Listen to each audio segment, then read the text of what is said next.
కాకినాడ జిల్లా కెర్లంపొడి మండలం రాజుపాలెం గ్రామంలో ఏలేరు కాలువ గండిపడిన ప్రదేశాన్ని జిల్లా టీడీపీ అధ్యక్షులు జ్యోతుల నవీన్ కుమార్ అధికారులు నాయకులతో కలిసి పరిశీలించారు.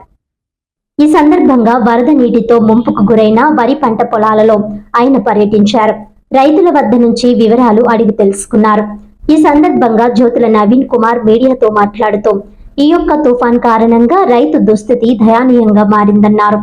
గత ఏడాది ఇదే సమయానికి ఈ పరిసర ప్రాంతాలలో ఏలేరు కాలువకు గండ్లు పడడం జరిగిందని, ఆ సమయంలో ముఖ్యమంత్రి చంద్రబాబు నాయుడు ఇక్కడికి రావడం జరిగిందన్నారు.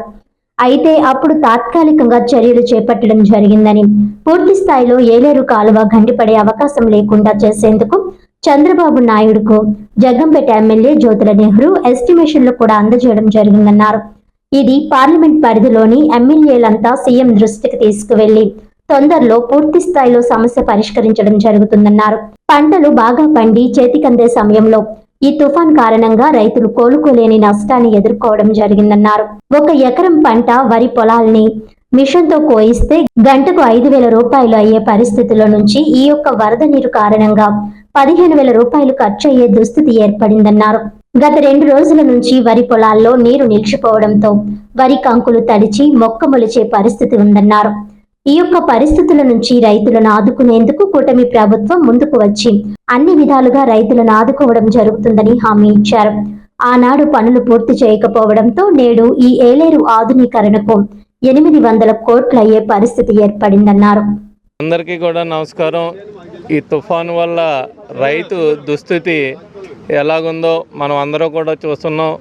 పోయిన సంవత్సరం కూడా ఇదే పరిస్థితి, కరెక్ట్గా ఇదే టైంలో మళ్ళీ చంద్రబాబు నాయుడు గారు కూడా ఆ రోజు ముఖ్యమంత్రి అయిన 3 నెలలకి ఇక్కడికి రావడం జరిగింది.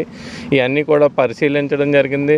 ఏదైతే ఈ గండ్లు ఉన్నాయి అన్నిటిని కూడా చేయిస్తానని చెప్పడం జరిగింది. దాంట్లో భాగంగానే శాంక్షన్లు కూడా ఇవ్వడం జరిగింది. అంటే తాత్కాలికంగా చేసి పర్మనెంట్ సర్వీస్కి అక్కడ శాంక్షన్లు కూడా అతి తొందరలోనే తెచ్చే ప్రయత్నం జ్యోతుల నెహ్రూ గారు చేస్తున్నారు. ఇటువంటి పరిస్థితి ఈరోజు రైతు దయనీయ స్థితి చూస్తే చాలా దారుణంగా ఉంది. మామూలుగానే రైతు పండగ పండుతుంది, ఆ పంట బాగా పండిందనే ఈరోజు ఉన్న పరిస్థితికి ఈ తుఫాను వల్ల పూర్తిగా నష్టపోయాడు. ఈ రోజున మామూలుగా మిషన్తో కోయిస్తే 1.5-2 గంటల్లో 1 ఎకరానికి అంటే 3,000, 4,000, 5,000 రూపాయలు అయ్యేదాన్ని ఈరోజు 13,000, 14,000 పెడితే కానీ అవ్వని పరిస్థితి. అయినా సరే వీళ్ళు రికవరీ కూడా సగం ధాన్యం కూడా దాంట్లో తడికి దాంట్లో గడ్డితో పాటు వెనక్కిపోద్ది. ఈ నీరు ఉండడం వల్ల కింద మీరు చూసినట్టయితే అప్పుడే 2 రోజుల నుంచి ఇదే పరిస్థితుల్లో నీరుంది. ఈ నీరు ఉండడం వల్ల మొక్క కూడా మొలిచేసి ధాన్యం కూడా ఎందుకు పనిచేయని పరిస్థితుల్లో ఉంటుంది. కాబట్టి వీళ్ళని అన్ని విధాలుగా కూడా ఆదుకోవడానికి ప్రభుత్వం ముందుకు వస్తుంది.